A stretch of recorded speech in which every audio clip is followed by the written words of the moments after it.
Assalamualaikum warahmatullahi wabarakatuh. Selamat datang kembali di channel saya, Nanian.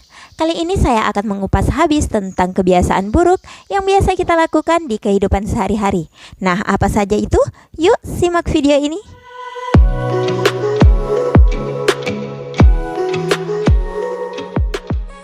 Yang pertama, menggunakan ponsel, tablet, atau laptop saat tidur di tempat tidur. Ayo ngaku, siapa yang pernah melakukan hal ini? Saya yakin hampir semua dari kita pernah melakukan kebiasaan buruk ini. Sebelum beranjak tidur, memainkan gadget dan mengecek ponsel, kira-kira ada atau tidak yang lagi chat. Atau cek akun media sosial kita dulu sebelum tidur.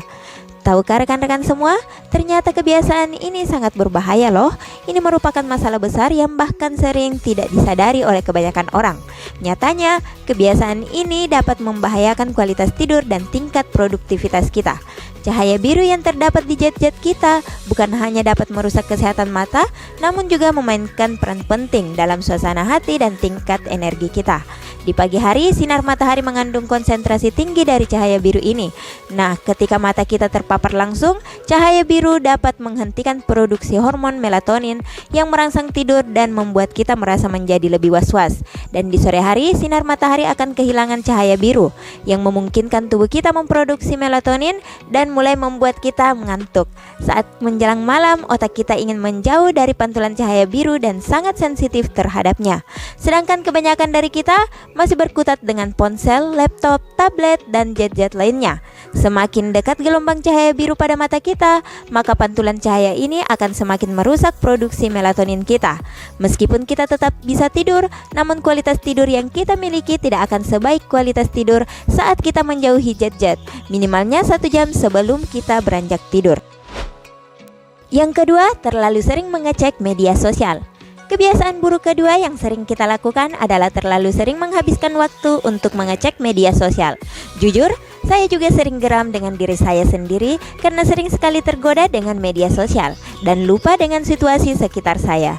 Saya jadi menunda makan, saya bahkan menjadi tidak fokus dengan tugas kerja yang sedang saya kerjakan saat itu. Faktanya, kita perlu 15 menit untuk bisa kembali fokus dengan hal yang sempat kita tinggalkan. Terlalu sering membuang waktu dengan mengecek media sosial hanya akan menurunkan performa kerja dan tingkat produktivitas kita. Memang ada banyak manfaat yang bisa kita dapatkan dari bermain media sosial. Namun, kita juga perlu tegas dalam mengalokasikan waktu untuk berselancar di media sosial. Nah, yang ketiga, memeriksa ponsel saat kita sedang melakukan percakapan. Kebiasaan buruk ketiga ini bisa dikatakan sangat tidak sopan atau tidak menghargai orang lain yang sedang berbicara dengan kita. Komunikasi yang berjalan dengan baik adalah saat satu orang berbicara dan yang lainnya mendengarkan. Apabila yang satu berbicara dan yang lain asik mengecek ponsel, kira-kira pesan yang disampaikan akan tersampaikan dengan baik atau tidak ya? Kalaupun bisa tetap tersampaikan, pasti orang tersebut tidak dapat mendengarkannya secara utuh. Selain itu, sikap seperti itu sama saja seperti tidak menghargai lawan bicara.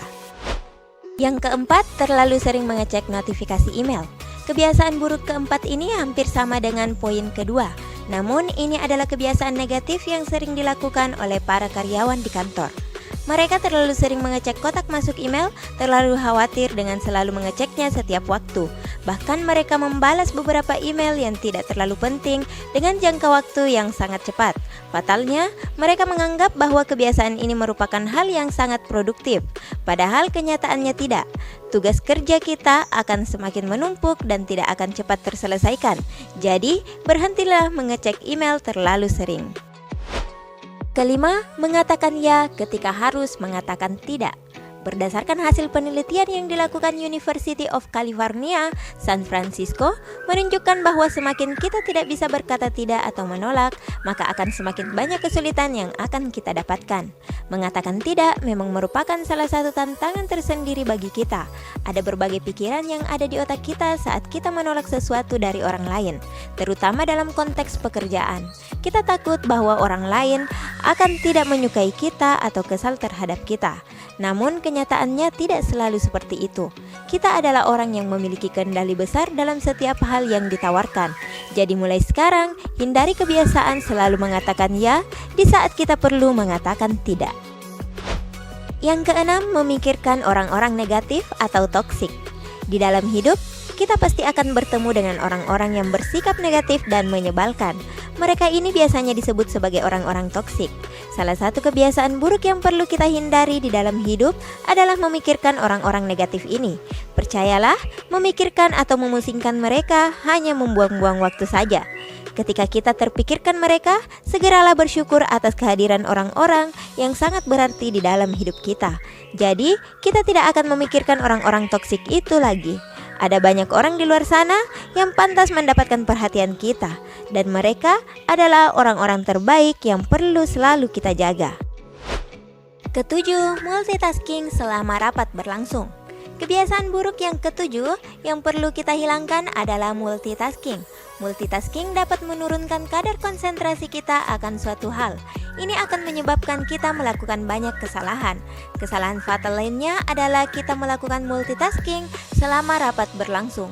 Misalnya, kita mendengarkan presentasi rekan kerja kita di dalam rapat sambil membalas email klien dan juga sambil membalas chat kerabat terdekat kita melalui WhatsApp di ponsel. Seharusnya kita tidak pernah memberikan setengah dari perhatian kita kepada orang lain, terutama saat rapat sedang berlangsung.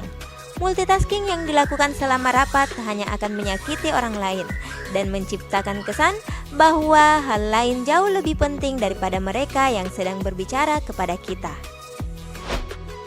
Kedelapan, berhentilah bergosip. Orang-orang yang suka bergosip akan mendapatkan kesenangan dari membicarakan kesedihan atau kemalangan orang lain. Namun sebenarnya kesenangan yang mereka dapatkan hanyalah bersifat sementara dan tidak akan memberi perubahan apapun terhadap hidup mereka. Ini termasuk kebiasaan buruk yang perlu kita hilangkan di dalam hidup. Mungkin ini akan terasa sulit di awal, tetapi perlahan-lahan kita pasti bisa melakukannya.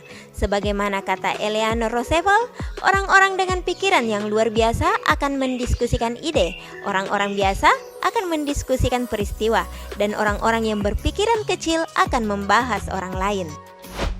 Yang kesembilan, menunda-nunda pekerjaan. Seringkali kita tergoda untuk menunda-nunda pekerjaan dengan alasan kita belum menemukan ide yang cemerlang untuk mengeksekusi pekerjaan kita. Sayangnya, ide itu perlu dikembangkan, bukan ditunggu. Bagaimana kalau ide yang kita harapkan tidak kunjung datang? Berarti kita tidak akan mulai pekerjaan kita dengan segera dong. Kita perlu menghindari kebiasaan buruk dalam menunda-nunda pekerjaan yang kita miliki. Pekerjaan kita tidak akan terselesaikan tanpa tindakan penyelesaian yang kita lakukan. Yang terakhir, membandingkan diri sendiri dengan orang lain. Meskipun kebiasaan buruk ini berada di urutan paling terakhir, namun ini merupakan kebiasaan buruk yang paling perlu untuk kita hilangkan. Mengapa? Karena sikap membanding-bandingkan diri sendiri dengan orang lain sudah menjadi suatu kebiasaan yang dimiliki oleh banyak orang. Mereka selalu merasa kecil dibandingkan orang lain. Padahal, setiap orang memiliki keistimewaan dan kelebihannya masing-masing.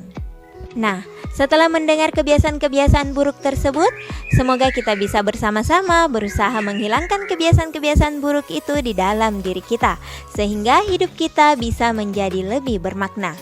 Jangan lupa subscribe channel ini, like, komen, dan share ke teman-teman kalian.